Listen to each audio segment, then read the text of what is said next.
इस इंसिडेंट को समझने के लिए हमें अमेरिका के कैंसस स्टेट में बने हुए एचिसन शहर में जाना पड़ेगा और टाइम था मार्च 1993 का, जब यहीं पर रहने वाला एक यंग कपल टॉनी और डेब्रा पिकमैन, इन दोनों की नई नई शादी हुई और अब ये लोग अपने परिवार से अलग एक नया घर ढूंढ रहे थे जिसको रेंट पर लेकर ये लोग उसमें रह सकें और अपनी नई जिंदगी बसा सकें। और इधर उधर बहुत सारी प्रॉपर्टीज देखने के बाद फाइनली इन लोगों को एक एक घर पसंद आ गया और इसके अंदर जल्दी वो अपना सामान लेकर तामझाम लेकर शिफ्ट हो चुके थे। जो सामान ये लोग अपना साथ में लेकर आए थे उस सामान को घर के अंदर फर्निश करना शुरू किया और तकरीबन 2 से 3 हफ्ते तक फर्निश करने के बाद फाइनली इनका घर पूरा सेट हो चुका था और इन दोनों की लाइफ अब आगे नॉर्मली निकलने वाली थी। बट रहने के तकरीबन 1 महीने बाद ही इन लोगों के साथ कुछ बहुत ही अजीब चीजें होना शुरू हो चुकी थी, क्योंकि रात के टाइम पर टॉनी पिकमैन जब अपने काम से वापस आया और उसने देखा कि उसके घर का टीवी चल रहा है बट उसकी वाइफ डेब्रा वो ऊपर वाले कमरे में आराम से सो रही है। सो वो भागकर ऊपर वाले कमरे में गया और पूछने लगा कि क्या तुमने नीचे का टीवी ऑन किया। बट डेब्रा ने मना कर दिया कि नहीं, मैंने तो टीवी ऑन नहीं किया।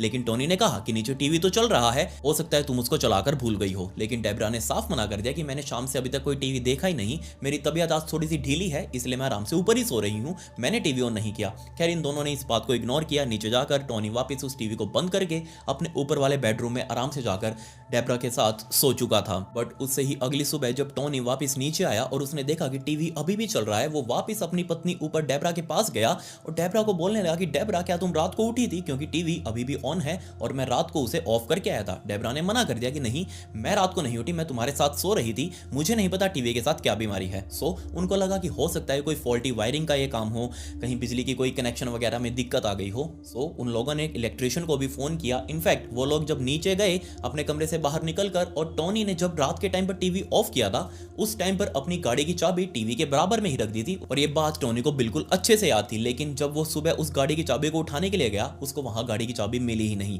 ये चीज दोनों के लिए बहुत ज्यादा अजीब थी। टॉनी तुरंत भागकर अपने लैंडलाइन फोन पर गया और उसने इस घर के मालिक लैंडलॉर्ड को फोन किया और बताया कि जनाब क्या आपके इस घर के अंदर कोई वायरिंग वगैरह की दिक्कत है, क्योंकि यहाँ पर ये टीवी अपने आप ऑन और ऑफ हो रहा है। इनफैक्ट मेरी यहाँ से चाबियां भी गुम हो चुकी है, अगर आपके घर के अंदर आने का कोई सीक्रेट रास्ता वगैरह भी हो तो भी हमें बता दीजिए। बट घर के मालिक ने साफ मना कर दिया कि नहीं, ऐसा कुछ भी नहीं है, हम जब तक रहते थे यहाँ सब कुछ ठीक था, ऐसा हमने कभी कुछ फील नहीं किया। सो घर का मालिक यहाँ घर पर आया और इन सब लोगों ने मिलकर एक इलेक्ट्रिशियन को यहाँ पर बुलाया ताकि वो घर की सारी वायरिंग वगैरह चेक कर सके। बट उस इलेक्ट्रिशियन ने पूरे घर की वायरिंग को अच्छे से छान मारा लेकिन उसको एक भी जगह कोई भी फॉल्ट नहीं मिला और वो अपनी फीस लेकर वापस घर से निकल चुका था। जिसके बाद टॉनी और डेब्रा ने भी इन चीजों को इग्नोर करना शुरू कर दिया। उनको फॉल्ट ही समझ नहीं आया, लैंडलॉर्ड को भी फॉल्ट समझ नहीं आया और धीरे धीरे टाइम बीतता रहा। टॉनी और डेब्रा के बीच में अब खुशियां आने वाली थी क्योंकि अब डेब्रा प्रेग्नेंट हो चुकी थी और गर्मियां निकलते निकलते डेब्रा ने एक लड़के को भी जन्म दिया जिसका नाम उन्होंने टेलर रखा।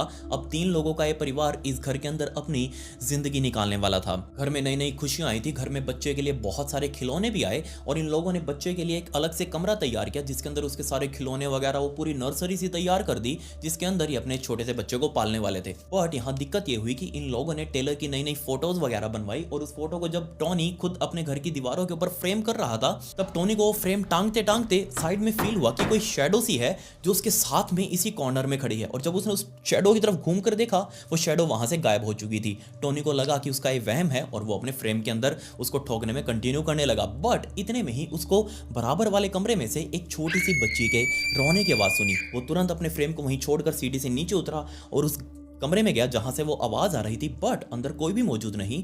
टोनी को लगा कि हो सकता है उसका ये वहम है, सो वो अपने फ्रेम को वापस आके कंटिन्यू करने लगा। उस फ्रेम को ठोक कर वो अपने बेटे के नर्सरी वाले कमरे के अंदर गया और वहां जाकर उसने देखा कि उसने जितने भी खिलौने अपने बच्चे के लाए हुए हैं वो उसने ऐसे ही बेड के ऊपर बिखेर रखे थे और उनके बीच में ही उसका बेटा टेलर लेटा हुआ था। बट जब वो छोड़कर गया था वो वैसी सिचुएशन थी, लेकिन जब उसने अब आकर देखा उस टाइम पर उसके बच्चे के सारे खिलौने फर्श के ऊपर एक सर्कल बनाकर रखे हुए थे। ऐसा लग रहा था जैसे किसी ने परफेक्टली अलाइन किया है इन सारे के सारे खिलौनों को एक सर्कल में। इनफैक्ट इन सारे खिलौनों का मुंह नीचे किया गया था जानबूझकर, क्योंकि सारे खिलौने रुई वगैरह के बने हुए थे और इनका मुंह बिल्कुल ऊपर की तरफ था, लेकिन इन सारों का मुंह अब नीचे की तरफ फेसिंग कर रहा था और उसके बीच में एक डायरी भी रखी हुई थी और ये डायरी किसी और की नहीं बल्कि टेलर की ही थी, जिसके अंदर वो ऐसे ही पेन वगैरह चला रहा था, उसके साथ खेल रहा था, और ये डायरी बीच में रखी हुई थी इन सभी खिलौनों के। टोनी ने जैसे अपने सामने इस सीन को देखा, उसको ऑब्वियसली बहुत अजीब भी लगा, बट उसको समझ नहीं आया कि आखिर ये ऐसे हुआ कैसे।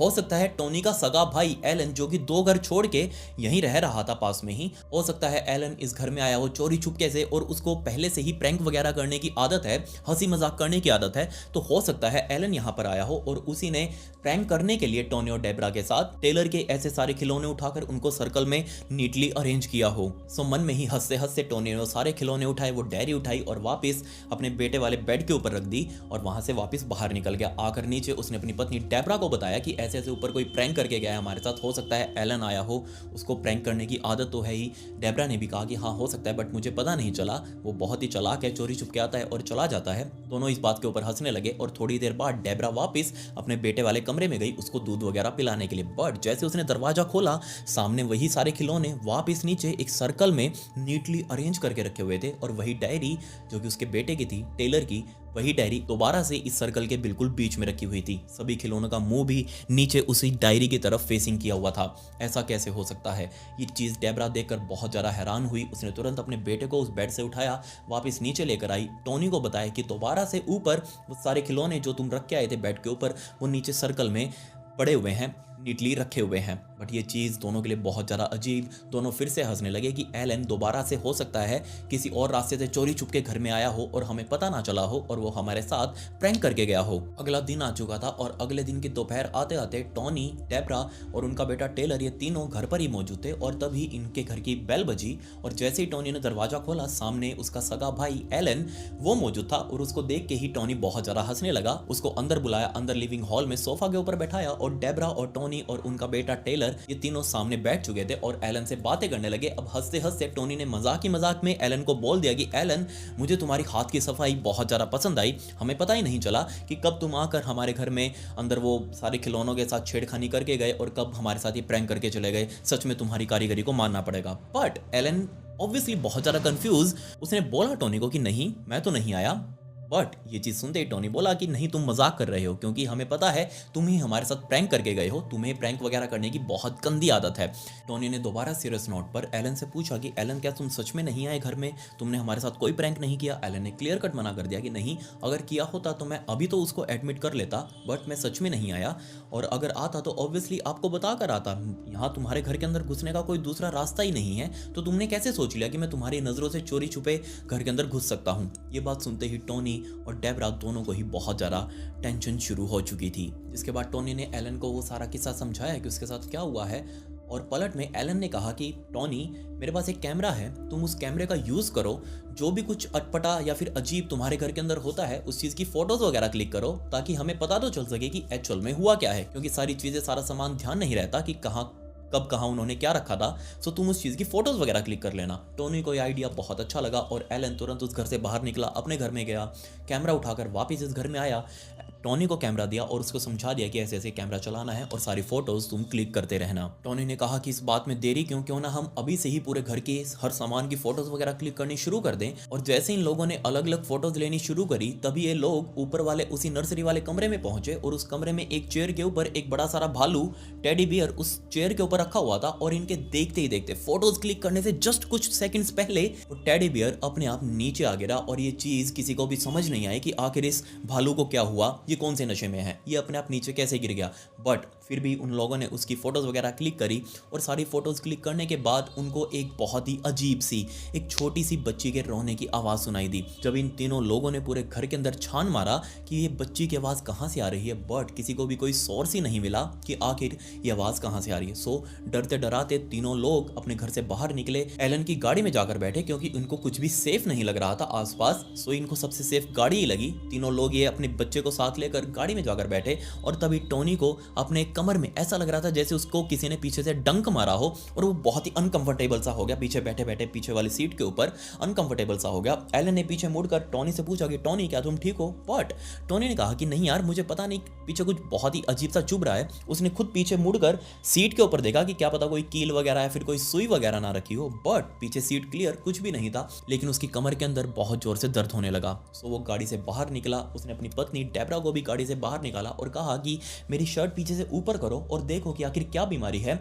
सो जैसे ही डेब्रा ने उसकी शर्ट ऊपर की तरफ करी, एलन भी इस चीज़ को देख रहा है, उसकी जैसी शर्ट ऊपर करी उसके पीछे कमर पर बहुत सारे नाखून से खुरचने के निशान, और ये निशान बिल्कुल नए ताज़ा तरीन थे।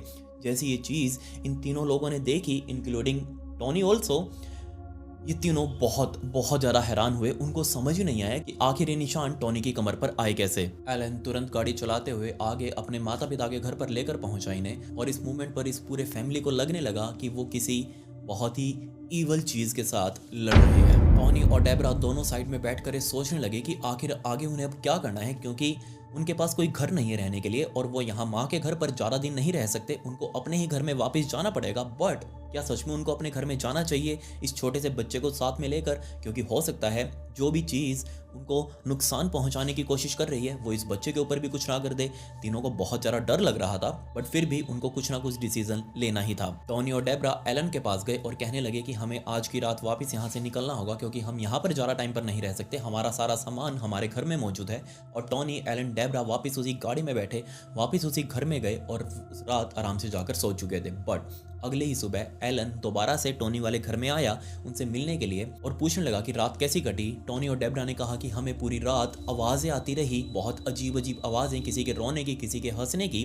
तब एलन ने कहा कि देखो, जिस कंपनी में मैं काम करता हूँ, मेरा बॉस, उसकी जो सगी बहन है वो एक ऐसी ही पैरानॉर्मल इन्वेस्टिगेशंस के अंदर काम करती है। सो अगर तुमको कुछ दिक्कत ना हो तो मैं उसको यहाँ पर बुला सकता हूँ रिक्वेस्ट करके। टोनी और डेब्रा ने कहा प्लीज़ तुम हमारी इस मामले में हेल्प करो और उनको यहाँ पर बुलाओ, देखो यहाँ पर कि आखिर क्या भसड़ मची हुई है, क्या दिक्कत है इस घर में। 3 दिनों बाद बारबरा नाम की वो महिला अपने साथ अपना सारा वो तामझाम लेकर पहुंची इस घर के अंदर। उसने आते ही सबसे पहले एलन से मुलाकात की। एलन ने बारबरा को टोनी और डेब्रा से मिलवाया और बारबरा अंदर बैठते ही अपना वो सारे वो चेन वगैरह निकाल कर इस पूरे घर के एनवायरनमेंट को फील करने लगी। असल में बारबरा, उसने अमेरिका की अलग अलग यूनिवर्सिटी के अंदर जाकर पैरासाइकोलॉजी के ऊपर बहुत सारे लेक्चर्स भी दिए हैं। उसने बहुत सारी बुक्स भी लिखी थी। उसको बहुत अच्छे से ज्ञान था कि आखिर इन चीज़ों को किस तरीके से हैंडल किया जाता है। बारबरा ने सबसे पहले टोनी से कहा कि अभी तक जो भी कुछ तुम्हारे साथ हुआ है उसको मुझे क्लियर डिटेल में बताओ। बट टोनी ने वो सब कुछ तो बताया, साथ में कहा कि मुझे इन चीज़ों के ऊपर बिल्कुल भी विश्वास नहीं है।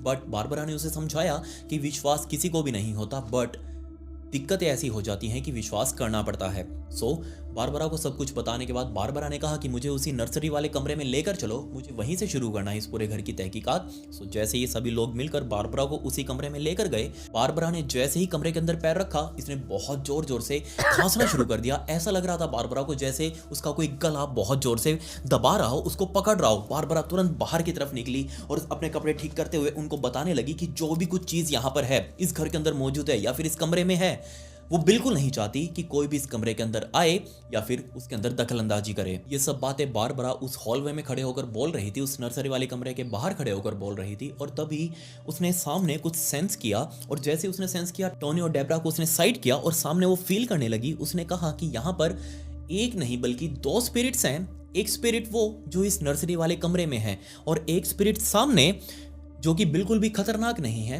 ये किसी छोटी बच्ची की कोई स्पिरिट है और वो हमारी तरफ देख रही है, हमें सेंस कर रही है। बारबरा ने उस छोटी बच्ची की एंटिटी से बात करने की कोशिश भी करी और फाइनली अपना कंक्लूजन सबको नीचे लाने के बाद बताया और कहा कि देखो, जो ऊपर छोटी बच्ची वाली एंटिटी थी उसका नाम सैली था, जिसकी उम्र तकरीबन 7 साल की थी, और यही सैली थी जिसने टोनी की कमर के ऊपर अटैक किया था जब वो गाड़ी के अंदर बैठ रहा था। बारबरा ने पूरे परिवार को समझाया कि देखो, कुछ भी हो जाए तुम्हें सैली को ज़्यादा से ज़्यादा खुश रखना पड़ेगा, अपने बच्चे की तरह ट्रीट करना पड़ेगा। इनफैक्ट तुमको उसके लिए 3 टाइम का खाना भी बनाना है, और जो बच्चों के लिए टॉयज़ तुमने टेलर के लिए लाए हुए हैं, वही कुछ टॉयज़ उसमें से निकाल कर स्पेशल सैली के लिए अलग से रख दो।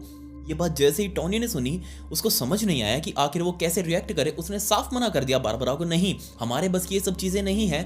जो भी कुछ है इस घर के अंदर, या तो उसको बाहर निकालो या फिर हमें यहाँ से बाहर निकलना पड़ेगा। और डेब्रा ने टोनी को समझाया कि देखो, जो भी कुछ कह रहे हैं बारबरा, हम एक बार वो चीज़ करके देखते हैं, क्या पता जो भी ये चीज़ है ये सब कुछ नॉर्मल हो जाए। सो फाइनली टोनी ने भी एग्री किया और डेब्रा कुछ दिनों बाद खुद से ही जाकर शॉपिंग मॉल से अलग से बहुत सारे खिलौने सैली के लिए शॉपिंग भी करके लाई। इनफैक्ट डेब्रा ने खाना वाना भी बनाना शुरू किया सैली के लिए। वो अलग से घर के अंदर उसको एक स्पेस दिया गया, उसी नर्सरी वाले कमरे के बराबर वाले कमरे में सैली को स्पेस दिया गया और उसमें डेली उसके लिए खाना रखा जाता, उसके लिए बहुत सारे टॉयज वगैरह भी रखे थे। सो बारबरा जब वो सारा काम कर रही थी उस टाइम पर टोनी ने अपने उसी कैमरे से बहुत सारी फोटोज वगैरह भी क्लिक करी थी। और जब डेब्रा शॉपिंग मॉल से खिलौने वगैरह खरीदने के लिए घर से बाहर गई थी तब वो उस कैमरे को भी उठाकर लेकर गई थी ताकि उसके अंदर जो रील में फोटोज क्लिक की गई थी उनको डेवलप करवा सके। उस टाइम पर आपको पता होगा वो रील वाले कैमरे चलते थे जिनको बाद में डेवलप करवाया जाता था और नेगेटिव से फोटोज बनाए जाते थे। सो उस रील को भी उठाकर लेकर गई और फाइनली वो फोटोज अब डेब्रा के हाथ में थे। और जैसे ही डेब्रा ने उन फोटोज को देखा तो उसकी हार्ट बीट बहुत ज़्यादा तेज हो गई क्योंकि उसके अंदर कुछ नहीं बल्कि बहुत बहुत गुस्सा। डेब्रा भागती हुई घर आई, उसने टोनी के आने का वेट किया। टोनी जब आया उसको वो फोटोज दिखाई और एक एक फोटोज के अंदर बहुत ही अजीब चीज़ें दिखाई दे रही थी। जी हाँ, जो भी आप फोटोज़ देख रहे हैं इनके अंदर बहुत ही अजीब सा स्मॉग, बहुत ही अजीब सी शैडोई फिगर्स हर फोटो के अंदर देखी जा सकती थी। इनफैक्ट इनमें से एक फ़ोटो तो ऐसी थी सीढ़ियों से उतरते हुए जिसके अंदर पर्टिकुलरली टोनी को एग्जैक्टली याद था जब उसने फोटो क्लिक करी थी उस टाइम पर सीडी में कुछ भी नहीं था ऐसा। बट जब ये फोटो डेवलप होके आई है तब इस सीडी के अंदर एक बहुत ही अजीब सी शैडोई फिगर देखी जा सकती है। एक फोटो के अंदर डेब्रा अपने बेटे के साथ उसको गोद में लेकर बैठी हुई है, लेकिन उसके बिल्कुल बराबर में ही एक शैडोई फिगर उसके साथ बैठी है। बट ये चीज़ क्या थी किसी को समझ में नहीं आया। डेब्रा को लगा कि हो सकता है जिसने फोटोज डेवलप की हों उसकी कोई मिस्टेक हो। सो टोनी और डेब्रा उस फोटो वाले के पास गए और जाकर उनसे बात करी कि क्या निशान आए हुए हैं। बट उस फोटो वाले ने कह दिया कि जो आपकी रील में था मैंने वही डेवलप किया है, इसमें मैंने अपनी तरफ से कुछ भी ऐड नहीं किया। डेब्रा ने अपनी वही रूटीन आगे भी कंटिन्यू करी। उसने सैली के लिए खाना और अलग से बहुत सारे टॉयज उसके कमरे के अंदर डेली सजाना शुरू कर दिया। और जब डेली खाना वो बदलती, बेशक वो सैली ने खाना तो नहीं खाया लेकिन जब भी वो टॉयज उसके देखती वो हमेशा अपनी एक जगह से दूसरी जगह पर बिखरे हुए मिलते। हमेशा आकर डेब्रा उसके कमरे में सारे के सारे खिलौने एक जगह पर रख कर जाती और जब दोबारा चेक करती तो वो खिलौने वहाँ पर नहीं होते, वो अलग अलग जगह पर अलग अलग फिगर्स में होते। बट इससे एक अच्छी बात ये हो रही थी कि घर में बिल्कुल शांति थी। टोनी और डेब्रा दोनों को लग रहा था कि वो जो भी ऑफरिंग सैली के लिए कर रहे हैं इससे सैली उसके घर को प्रोटेक्ट कर रही है और ये चीज़ बहुत अच्छी है। बट उनके लिए शांति बहुत लंबे टाइम तक नहीं रहने वाली थी। जी हाँ, कुछ हफ्तों बाद बारबरा अपने पति, जो कि इन्हीं चीज़ों के अंदर उनका भी बहुत ज़्यादा इंटरेस्ट था, फॉलो अप लेने के लिए वो अपने पति के साथ इस घर पर आई शाम के टाइम पर। और इन दोनों को सामने देखकर टोनी और डेब्रा बहुत ज़्यादा खुश हुए कि हाँ चलो आज उनके साथ कोई टाइम स्पेंड करने के लिए आया। सो बारबरा, उसका पति, सभी लोग आकर इस लिविंग हॉल में बैठे काउच पर तभी चाय वगैरह पी रहे थे। और तभी चाय पीते पीते इन लोगों को एक बहुत गहरी चिल्लाहट सुनाई दी, एक बहुत तेज चिल्लाहट। और जैसे इन लोगों ने चिल्लाहट सुनी उन सभी का ध्यान उस चिल्लाहट की तरफ गया। बट हर कोई व्यक्ति अलग अलग डायरेक्शन में देख रहा था क्योंकि किसी को समझ ही नहीं आया कि आखिर चिल्लाहट किस तरफ से आई है। तभी बारबरा के पति का ध्यान सामने मौजूद चेयर के ऊपर रखे हुए एक छोटे से टेडी बियर की तरफ गया। उसको लगा कि उसके अंदर से आई है, तो उसने अपने चाय का कप नीचे रखा, उठकर उस टेडी बियर को देखने लगा और देखते ही देखते उस टेडी बियर ने उसकी आंखों के सामने आग पकड़ ली। वो बहुत तेजी से धू करके जलने लगा। सभी लोग बहुत ज्यादा डर गए। सभी लोग बस किसी तरीके से इसकी आग बुझाना चाह रहे थे क्योंकि पूरा घर भी इससे जल सकता था। टोनी भागकर अपने बाथरूम में गया, एक तौलिया उठाया और तौलिए से उस पूरे टेडी बियर को कवर किया कुर्सी के समेत ताकि आग जल्दी से जल्दी बुझ जाए। और ये तरीका काम कर भी गया, वो आग अब बुझ चुकी थी। ये काम होते ही टोनी के मुंह से सबसे पहली लाइन यही निकली कि इस घर के अंदर जो भी कुछ चीज है वो इस टेडी बियर के अंदर अगर आग लगा सकती है तो अगला नंबर हमारा भी हो सकता है, वो हमको भी किसी भी तरीके से नुकसान पहुंचा सकती है। अगले 2 हफ्ते घर में बिल्कुल शांति रही। टोनी और डेब्रा किसी तरीके से उस इंसिडेंट से कवर करने की कोशिश कर रहे थे। डेब्रा बार बार बताती टोनी को कि ये एकमात्र पहली बार ऐसा इंसिडेंट हुआ है, सो हमें कोई ज़्यादा इसके बारे में भड़क नहीं लेनी चाहिए। लेकिन 2 हफ्ते बीत चुके थे, 2 हफ्ते बिल्कुल शांति से निकले। टोनी, जिसकी अब मॉर्निंग शिफ्ट की बजाय इवनिंग शिफ्ट हो चुकी थी, मतलब वो रात के टाइम पर ड्यूटी करता अपनी नौकरी वगैरह और सुबह सुबह घर पर आ जाता। सो जैसे ही एक सुबह 2 हफ्ते बाद वो घर पर आया, उसने आते ही देखा कि उसकी पत्नी ऊपर वाले कमरे में सो रही है अपने बेटे के साथ। तो क्यों ना वो खुद ही नीचे अपना कुछ खा पी ले, फ्रिज में कुछ पड़ा हो। सो जैसे उसने किचन में फ्रिज खोली और अंदर से जूस वगैरह निकाल कर एक गिलास में भरा, तभी उसको फील हुआ कि उसके पीछे कुछ मूव हुआ है।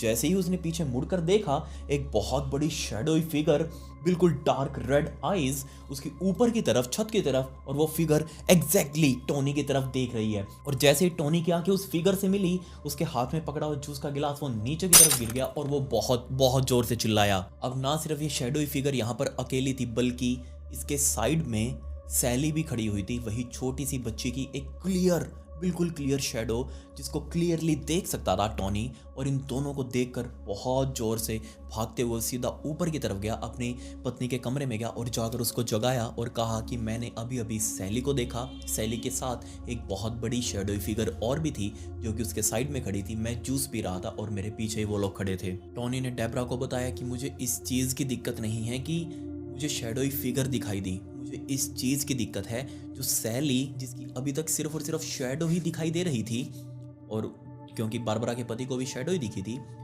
मुझे अब की बार क्लियर कट सैली दिखाई दी। उसका फेस कट मुझे प्रॉपर समझ आ रहा था। बेशक वो धुंधला था लेकिन मुझे पूरे तरीके से समझ आ रहा था। मुझे दिक्कत इस बात की है कि घर में और किसी को नहीं, सिर्फ मुझे ही सैली क्यों दिखाई दी, वो मुझसे क्या चाहती है। तकरीबन 2 महीनों का और टाइम बीत चुका था। ये 2 महीने लगभग शांति से निकले इस पूरे परिवार के लिए। बट 2 महीनों बाद एक रात जब ये पूरा परिवार अपने कमरे में सो रहा था, तभी टॉनी की आंखें एकदम से खुली क्योंकि उसके पैर अब नीचे जमीन पे लटक रहे थे। वो पूरा बेड पर सोया था, उसको अभी अभी फील हुआ कि किसी ने उसके दोनों पैरों को पकड़ा और बहुत जोर से अपनी तरफ खींचा। उसके पैर दोनों नीचे जमीन पर लटक रहे हैं और वो एकदम से पूरा ऊपर की तरफ खड़ा हो चुका है। जैसी ये चीज़ टॉनी ने फील करी, वो बहुत जोर से चिल्लाने लग गया। उसकी पत्नी जो साइड में सो रही थी उसने लाइट ऑन करी और देखने लगी टॉनी को। टॉनी को देखते ही वो खुद बहुत जोर से चिल्लाने लगी क्योंकि उसका हाथ इस तरीके से हवा में था और उसके ऊपर 5 उंगलियों के निशान थे, बहुत बड़े बड़े। ना सिर्फ यहाँ उंगलियों के निशान थे बल्कि ऐसा लग रहा था जैसे किसी ने बिल्कुल सटीक प्रिसीजन स्टाइल में टॉनी के हाथ को 5 उंगलियों से जलाया गया है। ऐसा लग ही नहीं रहा था कि ये किसी इंसान की उंगलियों के निशान है। ऐसा लग रहा था जैसे 5 एक साथ सरियों को गर्म कर करके यहाँ पूरे उसके हाथ पर फेरा गया हो। डेब्रा टॉनी को किसी तरीके से शांत करने की कोशिश कर रही थी, बट टॉनी को ऑब्वियसली बहुत ज्यादा दर्द हो रहा था। इनफैक्ट उसकी कमर में भी दर्द हो रहा था। और जब उसने नीचे झुककर अपनी पत्नी को कहा कि मेरे कमर एक बार उठाकर देखो, मुझे पीछे कुछ चुभ रहा है बहुत जोर से, तो जैसे ही उसकी पत्नी ने पीछे से उसकी टी शर्ट उठाई तो अगेन वही बिल्कुल सेम मार्किंग्स जो कि बहुत टाइम पहले गाड़ी में बैठते हुए टॉनी के कमर पे आई थी, बिल्कुल वही सेम मार्किंग दोबारा से टॉनी के कमर पे मौजूद थी। ये चीज़ ऑब्वियसली दोनों के लिए डरा देने वाली थी, लेकिन ये दोनों आपस में अब ये बातें करने लगे कि एक 7 साल की बच्ची जिसके अंदर मेरे ख्याल से इतनी पावर तो नहीं होगी कि वो मुझे इतनी जोर से पकड़ के खींच सके और मेरे हाथ का ये हाल कर सके। ऑब्वियसली इसके पीछे कोई और भी जिम्मेदार हो सकता है। जिसके बाद से टॉनी की हालत और ज़्यादा बिगड़ती गई। अब ना सिर्फ उसके बॉडी पर कहीं भी कैसे भी तरीके के निशान आने लगे थे अपने आप, बल्कि टॉनी को बहुत अजीब अजीब डरावनी सी आवाज़ें आने लगी थी। रात को सोते सोते या फिर जब भी वो अपनी शिफ्ट से आता उसके बाद सोते सोते उसको अजीब अजीब आवाज़ें सुनने को मिलती और वो एकदम से चमक कर उठता, अपनी पत्नी को जगाता और उसको बताता कि मुझे 1 नहीं 2 नहीं बल्कि 3 अलग अलग तरीके की आवाज़ें सुनाई दे रही हैं। 3 आवाज़ें, ऐसा लग रहा है जैसे 3 लोग आपस में मेरे साइड में खड़े होकर बातें कर रहे हों। हालात यहाँ तक हो चुके थे कि नींदों में टॉनी जोर जोर से चिल्लाने लगता क्योंकि उसको ऐसा फील हो रहा था कि उसके कमरे में रखे हुए सारे आइटम, सारा सामान हवा में उड़ रहा है और इसको रोकने के लिए टॉनी बार बार चिल्ला रहा है, जबकि उसकी पत्नी साइड में सो रही है। वो बार बार अपने पति को जगाती जब भी वो ऐसे बोलता और उसको बताती कि नहीं ऐसा कुछ भी नहीं है, मैं तुम्हारे साइड में सो रही हूँ, मैं तुम्हारा ध्यान रख रही हूँ, तुम बिल्कुल शांत होकर अपना रेस्ट करो। डेब्रा को अभी तक यही लग रहा था कि उसके पति की नींद पूरी नहीं हो पा रही, इसलिए उसके साथ ये सब कुछ हो रहा है, उसको बुरे बुरे सपने आ रहे हैं। बट टॉनी को ऐसा लग रहा था कि जो भी कुछ है इस घर के अंदर वो सिर्फ और सिर्फ उसे ही टारगेट कर रहा है। बट इसके पीछे का रीज़न क्या है? अब क्योंकि इन दोनों के बीच में आपस में समझ ही नहीं बन पा रही थी। डेब्रा को लग रहा था कि ये सब कुछ वहम है, बट टॉनी को लग रहा था कि जो भी कुछ है वो इसके पीछे पड़ा हुआ है। इन दोनों की समझ आपस में नहीं बन पाई, इसी वजह से इन दोनों के बीच में लड़ाई रहने लगी, जहाँ दोनों पहले एक दूसरे के लिए मरने के लिए तैयार थे। बट अब इस एविल एंटिटी की वजह से इन दोनों के बीच में ऑन डेली बेसिस लड़ाइयाँ होती, दोनों एक दूसरे को मारने के लिए उतावले थे। जिसके बाद कपल ने फाइनली डिसाइड किया कि वो एक बार दोबारा से बारबरा को बुलाएंगे और देखेंगे कि आखिर वो अब क्या कहती है, क्योंकि पहले से ही एंटिटीज ज़्यादा खतरनाक हो चुकी हैं और इनकी वजह से हमारा परिवार टूटने की कगार पर है। सो जल्दी ही बारबरा भी वापस इस घर में आई और आकर इन लोगों से बात करी, एग्जैक्टली बताने को कहा कि आखिर क्या चल रहा है। जिसके बाद इस पूरे परिवार ने मिलकर बताया कि हमारे साथ क्या क्या हुआ है इतने टाइम में। दोबारा से बारबरा ने सैली से कांटेक्ट करने की कोशिश करी, उससे बात करने की कोशिश करी और फाइनली उसने किसी तरीके से अपने वही उस तंत्र मंत्र से सैली से कांटेक्ट बना लिया। अब ना सिर्फ उसका कांटेक्ट सैली से बना था बल्कि एक और एंटिटी थी जो कि इसी घर में थी और उस एंटिटी से भी बारबरा का कांटेक्ट बना और बारबरा ने कहा कि दूसरी वाली एंटिटी बहुत बहुत ज़्यादा एज्ड है, ये बहुत ज़्यादा बूढ़ी हो चुकी है। बारबरा ने बताया कि ये जो बड़े वाली एंटिटी है ये किसी भी हाल में उससे बात नहीं करना चाह रही, बट सैली उससे बात कर रही है। सैली सब कुछ बताना चाह रही है अपने बारे में, लेकिन वो सही से समझ नहीं पा रही। इनफैक्ट ये जो बड़ी वाली एंटिटी है यही तुम्हारे साथ जो हो रहा है सब कुछ उसके लिए जिम्मेदार है, जबकि तुम सारा ब्लेम इसका सैली के ऊपर डाल रहे हो, जबकि उसकी कोई गलती नहीं है। इतना बताने के बाद बारबरा ने कहा कि यहाँ जो भी कुछ हो रहा है ये उसके बस की बात नहीं है, इसको संभालना या फिर इसको ठीक करना उसके बस की बात नहीं है। मुझे किसी एक्सपर्ट को यहाँ पर बुलाना पड़ेगा जो कि आकर यहाँ सब कुछ ठीक करके जाएगा। बट टोनी ने साफ मना कर दिया कि कहा हम यहाँ छोटे से शहर में रहते हैं, अगर यहाँ कोई आया इस तरीके से तो पूरे शहर के अंदर हमारा मजाक बन जाएगा, सब लोग हमें कहेंगे कि तुम तो भूतिया हो, तुम भूतिया घर में रहते हो एंड ऑल दैट, हमारा मजाक बन जाएगा और ये चीज़ हम बिल्कुल भी टॉलरेट नहीं कर सकते। बट अगेन बारबरा और डेब्रा दोनों ने मिलकर टोनी को समझाया और फाइनली टोनी एग्री हो गया कि हाँ जो भी कुछ बुलाना है चुपचाप बुला लो, किसी को पता नहीं लगने देना। तब पूरे अमेरिका में पीटर जेम्स और उनका ग्रुप बहुत बहुत ज़्यादा फेमस था पैरानॉर्मल इन्वेस्टिगेशंस के लिए, और फाइनली उनका ग्रुप इस घर में आया और पीटर जेम्स खुद इस ग्रुप को लीड कर रहे थे और अंदर आते ही उन्होंने अपनी जांच इस घर के अंदर शुरू कर दी। जेम्स ने टोनी और डेब्रा को समझाना शुरू कर दिया कि हमें आज तक सिर्फ पॉजिटिव और नेगेटिव शक्तियों के बारे में भी पता है, बट इसके अलावा भी कुछ होता है जिसको हम फील कर सकते हैं, सिर्फ उसको कभी देख नहीं सकते, उनके पीछे का रीज़न नहीं पता कर सकते। बेशक कॉमन रीज़न बस यही हो सकते हैं कि किसी की अनटाइमली डेथ हो जाए या फिर कोई ट्रेजिक एक्सीडेंट उसके साथ इस प्रॉपर्टी में हुआ हो, इस जगह में हुआ हो, तो उसकी स्पिरिट इस जगह को अपना घर बना लेती है और यहाँ वो किसी की दखलंदाजी बर्दाश्त नहीं करती। पीटर जेम्स जब अपनी जांच इस घर में अंदर कर रहे थे तब उन्होंने टोनी और डेब्रा से पूछा कि क्या आपकी कोई बेटी भी है 7 और 8 साल की, बट दोनों ने मना कर दिया कि नहीं, हमारा एक छोटा सा बेटा ही है। बट पीटर ने कहा कि जब मैं इस घर के अंदर एंटर कर रहा था तब मुझे खिड़की से एक बच्ची देख रही थी, तो मुझे लगा कि वो आपके घर की बच्ची है, बट अभी वो घर में नहीं दिखाई दे रही। ये बात सुनते ही टोनी और डेब्रा बहुत बहुत ज़्यादा हैरान थे। पीटर ने पहले नीचे से पूरे घर को देखा और बाद में सीढ़ियाँ चढ़ते हुए वो ऊपर की तरफ गया, वहीं वो नर्सरी रूम भी था और साथ में डेब्रा और टोनी का वो मास्टर बेडरूम भी था। सबसे पहले पीटर ने उस हॉलवे को देखा और उसको देखते ही बता दिया कि यहाँ पर 2 एंटिटीज हैं, एक छोटी बच्ची की, एक बड़ी औरत की, जो कि बहुत बहुत ज़्यादा पावरफुल है। सो जैसे ही पीटर ने मास्टर बेडरूम के अंदर अपना कदम रखा उसको बहुत जोर से धक्का लगा, उसको किसी ने अंदर से बाहर की तरफ फेंका और सीधा पीटर पीछे वाली दीवार में जाकर लगा और अपने आप को संभालते हुए कहा कि हाँ ये एंटिटीज बहुत बहुत ज़्यादा पावरफुल हैं। ये होते ही पीछे खड़ा टोनी उसने बहुत जोर से चिल्लाना शुरू कर दिया और वापस अपनी कमर की तरफ हाथ करके अपनी टी शर्ट को फाड़ना शुरू कर दिया क्योंकि उसको बहुत तेज जलन हो रही थी। उसने घूमा, पीटर को बताया कि प्लीज़ मेरी शर्ट ऊपर करके देखिए, और जैसे ही पीटर ने उसकी टी शर्ट को ऊपर किया वही स्क्रैच मार्क्स जो कि बिल्कुल फ्रेश, बिल्कुल नए नए स्क्रैच मार्क्स अभी अभी टोनी की कमर के ऊपर लगे थे। पीटर ने कह दिया कि चलो सभी लोग नीचे चलो, जो भी कोई एंटिटी है वो हमें यहाँ पर देखकर खुश नहीं है। सो सभी लोग नीचे आ गए। पीटर का क्रू इंक्लूडिंग पीटर, सभी लोगों ने नीचे ही पूरा दिन स्पेंड किया और दोबारा से पीटर को ऊपर से किसी के चिल्लाने की आवाज़ें आने लगी और पीटर दोबारा से सीढ़ियाँ चढ़ते हुए ऊपर की तरफ जा ही रहा था, बट उसको सीढ़ियों में कुछ खड़ा हुआ दिखाई दिया और उसने फिर से बोलना शुरू किया। पीटर ने सीढ़ियों के सामने खड़े होकर अपनी आंखें बंद करी और इस घर के पूरे इतिहास के बारे में रिकॉल करने लगा कि आखिर यहाँ पर क्या कुछ हुआ था। उसने कहा, अपने वर्ड्स के अंदर बोला आंखें बंद करके ही, पहले ये घर एक मेडिकल फिजिशियन का हुआ करता था। यहाँ पर पहले मेडिकल प्रैक्टिसेस चला करती थी। जिसका एक घर था वो मेडिकल डॉक्टर, उसकी ही बेटी का नाम सैली, जिसकी उम्र 8 साल की थी।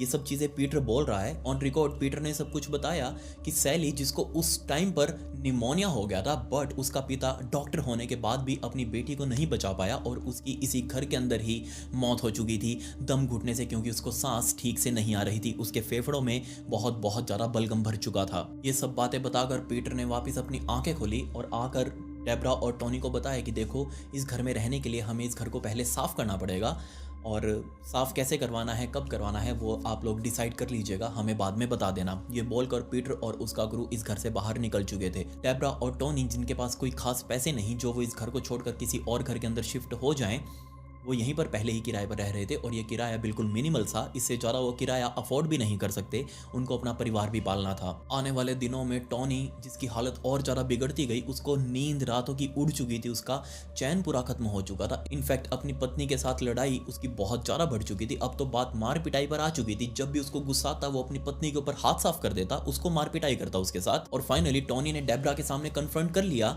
कि देखो, मैं मेरे अपने कंट्रोल में नहीं हूँ, मैं क्या कर रहा हूँ ये मुझे भी नहीं पता चलता। बाद में मुझे एहसास होता है कि मैंने गलत किया। अगर हम और ज़्यादा इस घर के अंदर रहे तो हमारे बीच में कुछ और बहुत ज़्यादा गलत हो जाएगा, इसलिए हमें टाइम रहते इस घर को छोड़ देना चाहिए। और ये डिसीजन लेने के तकरीबन 3 दिनों बाद ही टॉनी जब अपने बेड के अंदर सो रहा था, उसको दोबारा से वही अटैक आए और वो वापस अपने आप को कंट्रोल करते हुए नीचे घर में आया। लिविंग हॉल में खड़ा होकर डेब्रा डेब्रा चिल्लाने लगा। उसने कहा कि अपने बेटे टेलर को उठाओ और यहाँ से अभी निकलो, मेरा ब्रेकिंग पॉइंट आ चुका है, हम यहाँ पर अब 1 मिनट और नहीं रह सकते। सो फाइनली डेब्रा ने टेलर को उठाया और बाकी सामान सारा कुछ वहीं छोड़कर ये तीनों लोग यहाँ से बाहर निकले और थोड़ी दूर पर ही इन लोगों ने एक और नया घर रेंट पर ले लिया। जिसके बाद में पुराने वाला घर जिसके अंदर ये रहा करते थे, हॉन्टेड हाउस, इसका नाम सैली हॉन्टेड हाउस पड़ गया। असल में जो पीटर जेम्स ने स्टोरी टॉनी और डेब्रा को बताई थी वो कुछ हद तक ठीक नहीं थी। इसके बाद में इस पूरे घर का इतिहास निकलकर सामने आया, एक बहुत ही डार्क स्टोरी निकलकर सामने आई जो कि सच में बहुत दिल दहला देने वाली थी। इस घर को असल में 1867 में फिनी फैमिली द्वारा बनवाया गया था, बट फिनी फैमिली की आने वाली जनरेशंस ने 1939 यानी कि 1939 तक आते आते इस घर को खाली कर दिया और बाद में इस घर के कई और मालिक भी बने। और फिनी फैमिली ने 1939 में इस घर को ऐसे ही खाली नहीं किया था, बल्कि इसके पीछे का भी रीजन था। असल में इस घर के अंदर रहते हुए फिनी परिवार के 5 लोगों की मौत हो चुकी थी और वो भी बहुत अजीब से हालातों के अंदर। कोई भी नॉर्मल डेथ नहीं हुई, बिल्कुल भी नॉर्मल नहीं थी, किसी की डेथ का रीजन भी पता नहीं चला, कोई एक्सीडेंट नहीं, ये लोग बस सोते सोते ही मर चुके थे। असल में 1867 में जब चार्ल्स और केट फिनी इस कपल ने मिलकर इस घर को बनवाया था, इनका एक बेटा पैदा हुआ जिसका नाम उन्होंने माइकल फिनी रखा। और माइकल फिनी आगे चलकर एक मेडिकल प्रैक्टिशनर बना, डॉक्टर बना, जिसने प्रैक्टिस करने के लिए अपने घर की बेसमेंट के अंदर ही एक पूरा मेडिकल रूम सेटअप किया, पूरा क्लिनिक सेटअप किया, जिसके अंदर वो अपनी मेडिकल प्रैक्टिसेस करता था। और तभी 1900 के आसपास एक माँ अपनी छोटी सी बेटी तकरीबन 7-8 साल की, जिसका नाम सच में सैली था, वो माँ अपनी बेटी को लेकर इस घर पर पहुंची रात के टाइम पर, क्योंकि उसकी बेटी के पेट में बहुत जोर से दर्द हो रहा था। और जैसे ही माइकल फिनी ने दरवाजा खोला, सामने एक पेशेंट को देखा, उसके साथ उसकी माँ, दोनों को अंदर बुलाया और पूछा कि हाँ जी बताओ क्या बीमारी है। सैली ने कहा कि उसे बहुत जोर से पेट में दर्द हो रहा है। सो फाइनली माइकल ने अपने वो चेकअप करने शुरू किए, टेस्ट करने शुरू किए और उसको नीचे बेसमेंट में अपने ऑपरेशन थिएटर में लेकर गया। सैली के टेस्ट वगैरह करने के बाद उसकी माँ को बताया कि सैली को अपेंडिसाइटिस हो चुका है और ये तुरंत सर्जरी करनी पड़ेगी वरना इसकी जान भी जा सकती है। सैली की माँ ने उसको तुरंत हाँ कर दिया कि हाँ प्लीज जो भी करना है कुछ कर दो, बस मेरी बेटी की बीमारी ठीक कर दो। सो माइकल ने अपने ऑपरेशन थिएटर की वो टेबल को रेडी किया, उसके ऊपर सैली को लिटाया और उस टाइम तक एनेस्थीसिया दुनिया के अंदर आ चुका था। लोगों को पता लग चुका था कि एनेस्थीसिया क्या होता है, जिससे हम वही बॉडी के किसी भी पार्ट को सुन कर सकते हैं। एनेस्थीसिया उस टाइम पर माइकल ने अपनी सिरिंज के अंदर भरा और वो सिरिंज सीधा उसने सैली के अंदर लगा दी। माइकल को लग रहा था कि सैली पूरे तरीके से अनकॉन्शियस हो चुकी है, वो बेहोश हो चुकी है, बट असल में उस टाइम पर सैली पूरे तरीके से बेहोश नहीं थी, उसको कुछ हद तक होश था। और इसी होश के अंदर अंदर ही माइकल ने कट लगाने शुरू कर दिए उसके पेट के ऊपर, जबकि सैली सब कुछ देख रही थी, उसको सब कुछ फील हो रहा था। सैली ने बहुत जोर से चिल्लाना शुरू कर दिया ऑपरेशन थिएटर वाली टेबल के ऊपर लेटे लेटे ही, क्योंकि उसको बहुत जोर से दर्द हो रहा था और वो उस दर्द को फील कर पा रही थी। जैसे ये चीज सामने खड़े हुए माइकल ने नोटिस करी कि सैली पूरी तरीके से बेहोश नहीं है, उसने तुरंत एनेस्थीसिया वाली बोतल उठाई और दोबारा से सिरिंज उसमें से भरकर दोबारा से सैली के पेट में लगाया, बट अभी भी सैली पूरे तरीके से बेहोश नहीं हुई। उसको इतना भयंकर दर्द हुआ कि ऑन टेबल, उसी ऑपरेशन थिएटर के टेबल के ऊपर ही सैली ने दम तोड़ दिया। माइकल ने उसकी माँ को और साथ में अपने परिवार वालों को सबको बताया कि जिस टाइम पर सैली की मौत हुई थी उस टाइम पर सैली बहुत जोर से चिल्ला रही थी, उसकी आंखें बाहर आने को हो चुकी थी, उसको बहुत दर्द हो रहा था, उसको बहुत गुस्सा भी आ रहा था मेरे ऊपर, बट उसकी मौत हो गई जिससे वो अपना गुस्सा ज़्यादा दिखा नहीं पाई। जिसके बाद 1939 में फाइनली फिनी परिवार ने इस घर को बेच दिया और उसके बाद बहुत सारे अलग अलग ऑनर्स इस घर के बने और उन लोगों ने इस घर को रेंट पर भी चढ़ाया। और उनमें से ही एक किराएदार जो कि इस तरीके की एक्टिविटीज को फेस कर रहा होगा ऑब्वियसली, और उसको इस तरीके की सैटेनिक एक्टिविटीज के अंदर इंटरेस्ट भी होगा, जिसने इस घर की बेसमेंट के अंदर बहुत सारे सैटेनिक रिचुअल्स भी किए और उन्हीं सैटेनिक रिचुअल्स की वजह से यहाँ पर जो स्पिरिट मौजूद थी उसको एक्टिवेट कर दिया उसने, क्योंकि नीचे घर की बेसमेंट में जांच करते टाइम पर बहुत सारे सैटेनिक रिचुअल्स के सबूत भी मिले, नीचे बेसमेंट में बहुत सारा सैटनिक सामान भी मिला जो कि ऑब्वियसली ये दर्शा रहा था कि कोई था यहाँ पर जिसने बहुत सारी अलग अलग तरीके की सैटनिक प्रैक्टिसेस करी थी। बट यहाँ टॉनी और डेबरा जब तक नहीं आए किसी ने भी इस घर के बारे में किसी को कुछ नहीं बताया, कोई रिपोर्ट वगैरह दर्ज नहीं करवाई। लेकिन टॉनी और डेबरा जब आए उनसे ये सब चीजें टॉलरेट नहीं हुई। उन्होंने इसके बारे में लैंडलॉर्ड से भी बात करी, पीटर जेम्स वगैरह को भी बुलाया, बारबरा को भी बुलाया, उसके पति को बुलाया और उन सबको बताया। तब जाकर इस घर का पूरा कच्चा चिट्ठा दुनिया वालों के सामने आया। उनको पता चला कि आखिर इस घर के अंदर क्या चल रहा है। जिस टाइम पर टॉनी और डेबरा इस घर के अंदर रह रहे थे उस टाइम पर इस घर का मालिक लेस स्मिथ, उसने इस घर को बेचने की कोशिश करी, बट उस टाइम तक वो बहुत लेट हो चुका था क्योंकि 1993 में इस घर की रेपुटेशन बहुत ज़्यादा गंदी हो चुकी थी। किसी ने भी इस घर को लेने से मना कर दिया। 94 में भी उसने बहुत कोशिश करी लेकिन किसी ने इस घर को नहीं लिया। फाइनली उसने इस घर को ताला लगाकर छोड़ दिया और बाद में ये घर एक बहुत ही फेमस हॉन्टेड हाउस बन गया। पैरानॉर्मल इन्वेस्टिगेटर्स इस घर के अंदर आकर अपनी रातें बिताते और एक्सपीरियंस करने की कोशिश करते कि आखिर इस घर के अंदर क्या बीमारी है। ये घर आज भी बिल्कुल वैसा का वैसा वहीं खड़ा है। इसके बाहर मेन गेट पर ताला लगा हुआ है। कोई भी इस घर के अंदर जाने से पहले 100 बार सोचता है। अगर आप कभी कैंसस स्टेट में जाएं तो वहां पर इस हॉन्टेड हाउस को बाहर से जरूर देख सकते हैं। मैं नहीं कहूँगा कि आप इस घर के अंदर जाएं और मैं बिल्कुल नहीं चाहता कि आप वो सब चीज़ें फील करें।